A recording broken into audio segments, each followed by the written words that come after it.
Hello everyone, अस्सलाम वालेकुम। आज का जो क्लास है नाइन्थ का क्लास है। ठीक है, नाइन्थ का क्लास जो है जूम एप्लीकेशन पे सक्सेसफुल नहीं हो रहा है बिकॉज़ वहाँ पे कुछ टेक्निकल इश्यूज़ आ रहे।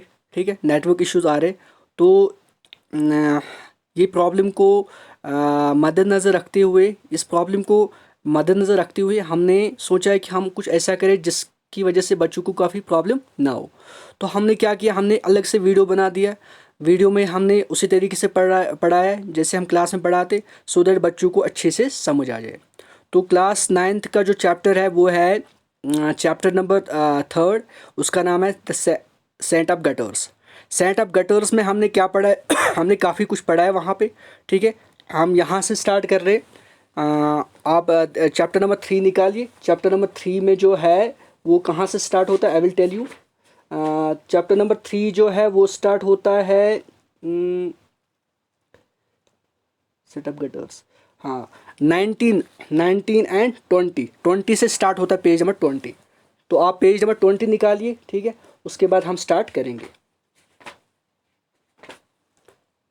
पेज नंबर 20, पेज नंबर 20 निकालिए।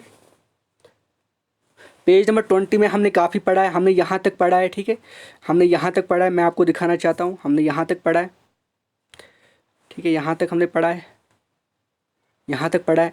तो यहाँ अब हम यहाँ से पढ़ने जा रहे हैं। ठीक है, यहाँ से पढ़ने जा रहे हैं। तो before we start today's class, request करता हूँ आप अपने जो टेक्स्ट है अपने सामने रखिए।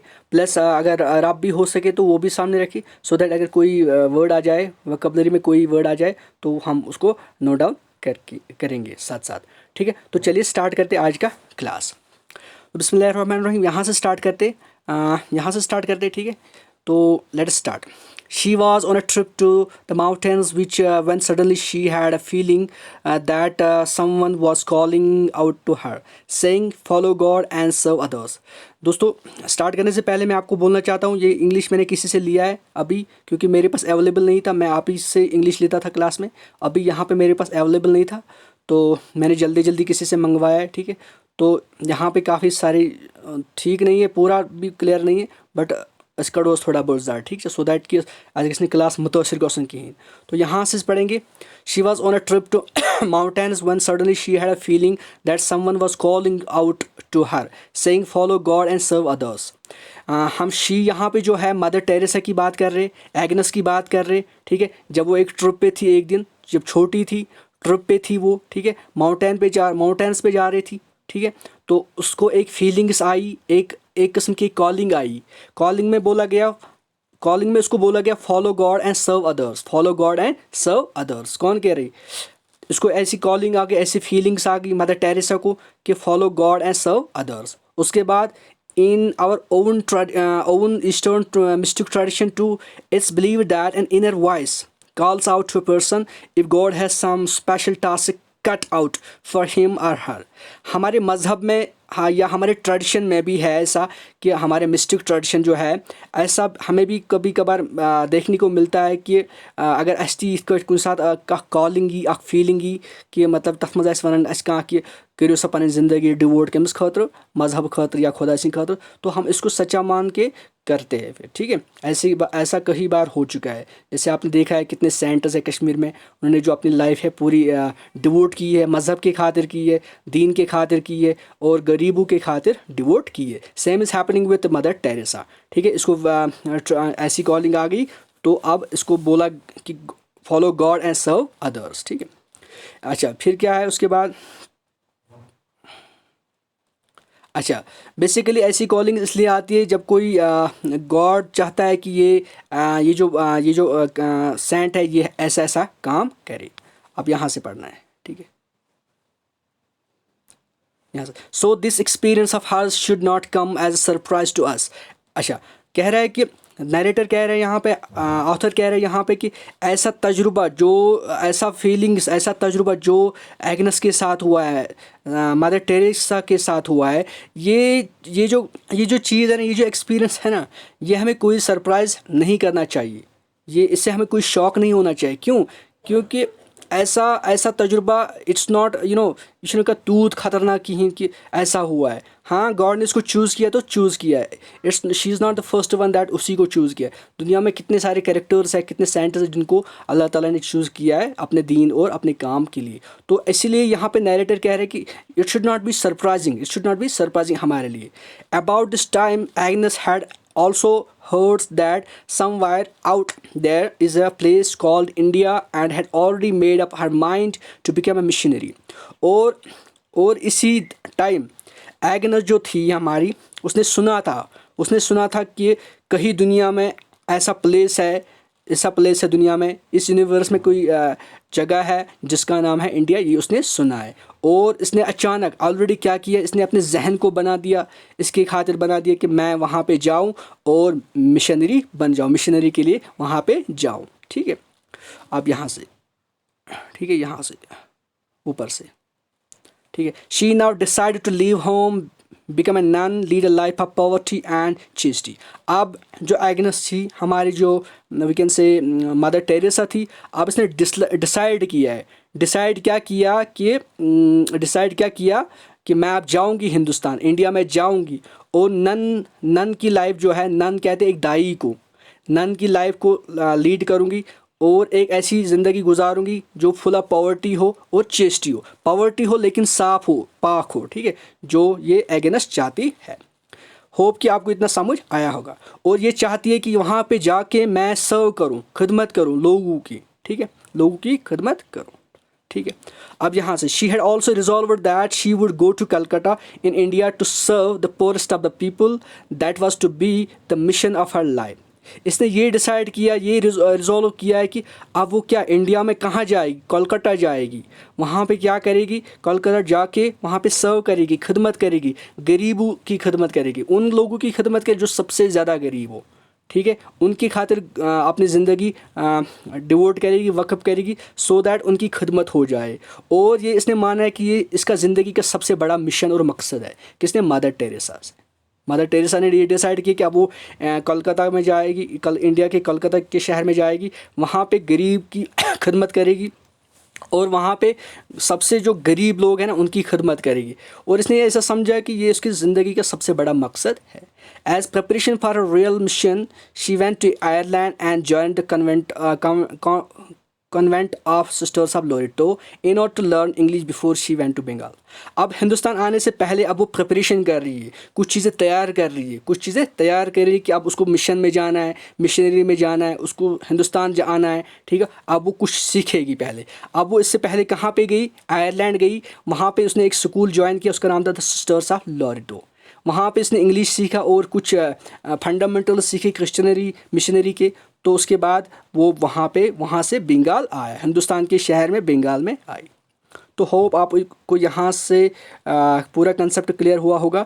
अब हम यहाँ से पढ़ेंगे।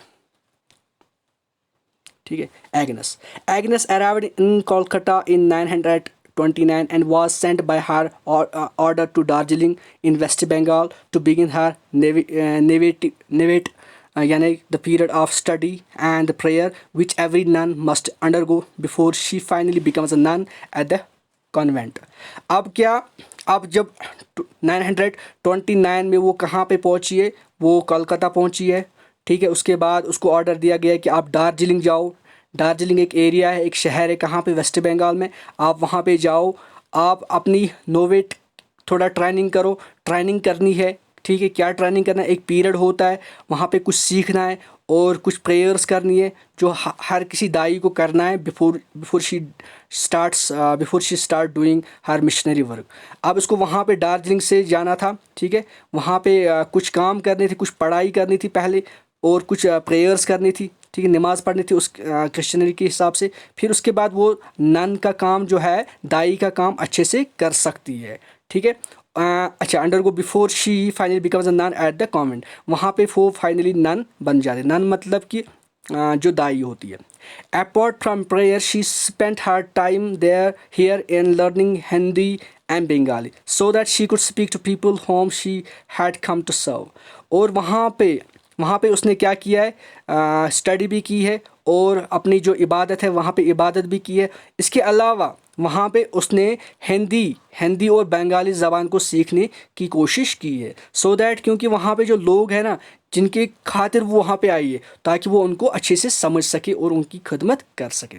होप इतना आपको समझ आया होगा। Then she began to teach in schools run by the sisters of Loreto, first at Darjeeling and then at Kolkata. यहाँ पे उसने क्या किया है, उसने वहाँ पे स्कूल में जाके वहाँ पे नन की जो है ज़िंदगी गुजारी और वहाँ पे सिखाने की कोशिश की है। ठीक है, सिखाने की कोशिश की है। ये पॉइंट याद रखिए। ये जो वहाँ पे स्कूल्स थे, ये स्कूल्स किसने वहाँ पे स्टार्ट किए थे? द सिस्टर्स ऑफ लोरेटो ने स्टार्ट किए थे। और यहाँ पे दार्जिलिंग में और कलकत्ता पे भी वहाँ पे स्कूल में आई, स्कूल में पढ़ाना शुरू कर दिया। ठीक है, होप आपको यहाँ पे सब कुछ समझ आया होगा। यहाँ से पढ़ना है। She took her final vows as a nun in 937 and assumed the name Teresa because she was the name of, यहाँ पे क्या है, यहाँ पे मुझे कुछ patron of saint of missionary. अब यहाँ पे आके उसने वो मतलब एक किस्म का हलफ लेना है। ठीक है, कसम खाना है कि मैं एक नन बन जाऊँगी, मैं मिशनरी के काम के खातिर अपनी ज़िंदगी जो है डिवोट करूँगी। यहाँ पे उसने अपना एक हलफ लिया है, एक कसम खाया है कि यहाँ पे वो नन बन जाएगी। और 37 में वो नन बन गई है, 1937 में। और उसका जो यहाँ पे नाम रखा गया वो टेरेसा रखा है। ठीक है, मदर टेरेसा। तो यहाँ पे उसका नाम जो है टेरेसा रखा गया। उसके बाद उसका जो है वहाँ पे अब यहाँ पे इस एज में वो सेंट बन गई है, सेंट ऑफ मिशनरीज बन चुकी है। ठीक है, होप यहाँ तक आपको समझ आया होगा। अब यहाँ से स्टार्ट करते हैं। While teaching the Indian girl students from affluent backgrounds at ST. Mary's school Kolkata, Sister Teresa, as she was now called, could not keep her eyes away from the desperately poor and homeless who lived on the street of city in slums. अच्छा, यहाँ पे narrator हमारा कह रहा है, हमारा जो writer है कह रहा है कि जब उसने पढ़ाना शुरू कर दिया है, इन गर्ल्स को पढ़ाना शुरू कर दिया है जो बड़े बड़े ख़ानदान, बड़े बड़े एफ्लुएंट फैमिली से जो हमारे एफ्लुएंट फैमिली से जो है बिलोंग करते थे, तो इसने क्या किया है, ये अपने आप को रुका नहीं पाई क्योंकि ये एक मतलब ना एक सिंपैथेटिक कैरेक्टर थी। इसने क्या किया, शी वॉज नाउ कॉल्ड, यहाँ पे उसको टेरेसा भी बुलाया जाता था। तो उसको ऐसा बिल्कुल गवारा नहीं हुआ कि मैं अपनी जो आंखें हैं, अपनी जो दिल है इन गरीब लोगों की को मतलब मैं अपनी रहम ना दिखाऊं। तो इसने ये बिल्कुल गवारा नहीं हुआ, उसको ये बर्दाश्त नहीं हुआ कि मैं इन गरीब लोगों को हेल्प ना कर सकूं या मोहब्बत की निगाह से ना देख सकूं। इसको ये बर्दाश्त नहीं हुआ। इनके पास ना घर है ना कुछ है, जो स्लम्स में रहते। The condition in which they exist were appalling unhygienic. तो जो वहाँ पे मदर टेरेसा ने कुछ लोग देखे थे, गरीब से गरीब लोग थे जिनका कुछ मकान नहीं था, जो स्लम्स एंड स्ट्रीट्स में रहते थे। तो इसको ये बिल्कुल बर्दाश्त नहीं हुआ है। इसने बिल्कुल बहुत ही सैड हो चुकी थी वहाँ पे। इसने देखा कि कितने गरीबी में, कितने सख्ती में ये लोग बेचारे रह रहे, अनहाइजीनिक एनवायरनमेंट में रहे, बुरी हालत में रह रहे। इसको ये बिल्कुल बर्दाश्त नहीं हुआ। तो उसके बाद यहाँ पे क्या है, मैं देखूँ पहले।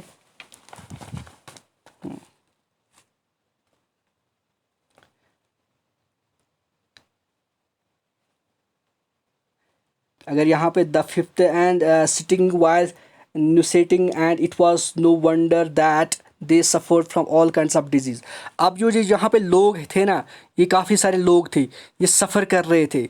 और क्योंकि ये स्लम्स में रह रहे थे, बुरी स्ट्रीट्स में रह रहे थे, ये काफ़ी सफ़र कर रहे थे और इसको बिल्कुल बर्दाश्त नहीं हुआ। इसको ऐसा लग रहा है कि ये जो बेचारे लोग बसे हुए इन स्लम्स में, इन गलियों में रह रहे, बुरे गलियों में रह रहे, ये बिल्कुल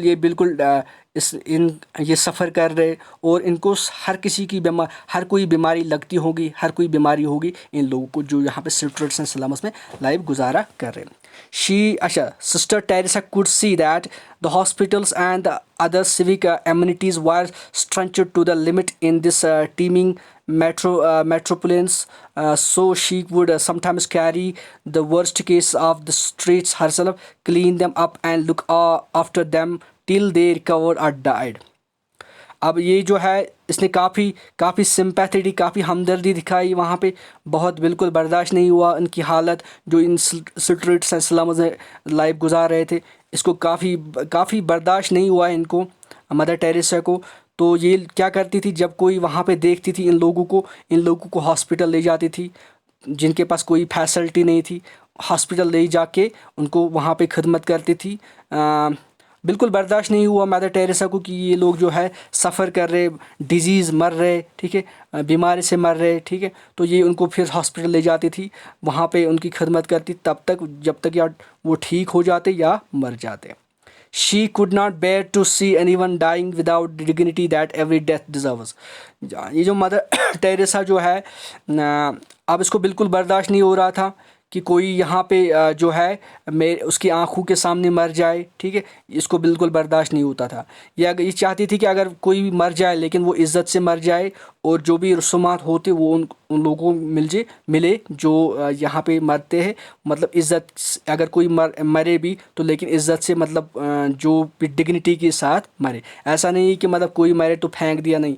ये चाहती थी कि अगर कोई मरे भी तो मतलब उसको डिग्निटी के साथ, इज़्ज़त के साथ, वो मतलब जो डेथ जो उसका होता है उसको इज़्ज़त और डिग्निटी के साथ, अगर फिर मरे भी कोई, मतलब टेक केयर करने के बाद, लुक आफ्टर करने के बाद अगर कोई मरे तो ठीक है। लेकिन ऐसा नहीं कि कोई बीमार है, उसको कोई इलाज नहीं, कोई हॉस्पिटल में नहीं, तो ऐसी ज़िंदगी, ऐसा मरना, मतलब वो समझती कि बिल्कुल बिल्कुल सरप्राइजिंग थे इसके लिए। वो चाहती थी कि अगर कोई मरे, अगर कोई हॉस्पिटल में खिदमत करके दवा इलाज उसके बाद मरे तो ठीक है। लेकिन ऐसा नहीं कि किसी को बीमारी है, दर्द है, उसको फिर उसके पास कोई हॉस्पिटल का फैसिलिटी नहीं है, उसके पास कोई मेडिसिन है, ऐसा मरे तो वो बिल्कुल इसको अनएक्सेप्टेबल है, ऐसा वो मानती थी।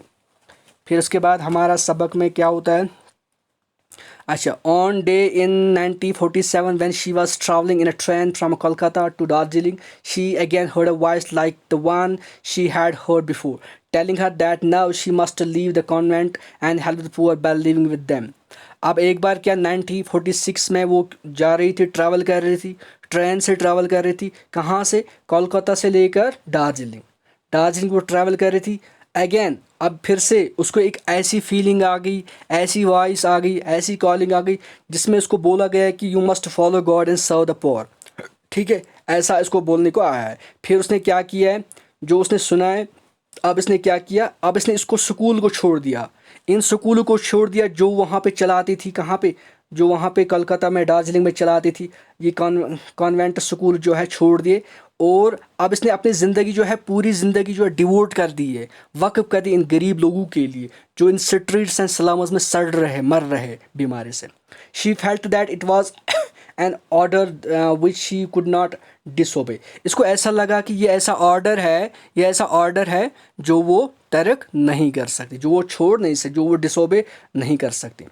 तो इसको ऐसा लगा कि ये ऑर्डर जो है गॉड की तरफ है, इसको मुझे मानना, मैं इसको छोड़ नहीं सकती। तो होप करता हूँ आपको इतना क्लियर हुआ होगा, बिल्कुल क्लियर हुआ होगा। अगर कोई भी कन्फ्यूजन हो, कोई भी डाउट हो, आप मुझे मैसेज कर सकते हो, व्हाट्सएप पे अपनी मैसेज छोड़ सकती हो, और डायरेक्टली कॉल भी कर सकते हो। मैं इंशाअल्लाह रहमान कोशिश करूँगा आपको अच्छे से समझाने की। तो इंशाअल्लाह रहमान सारा कुछ क्लियर हो जाएगा। तो अल्लाह हाफ़िज़।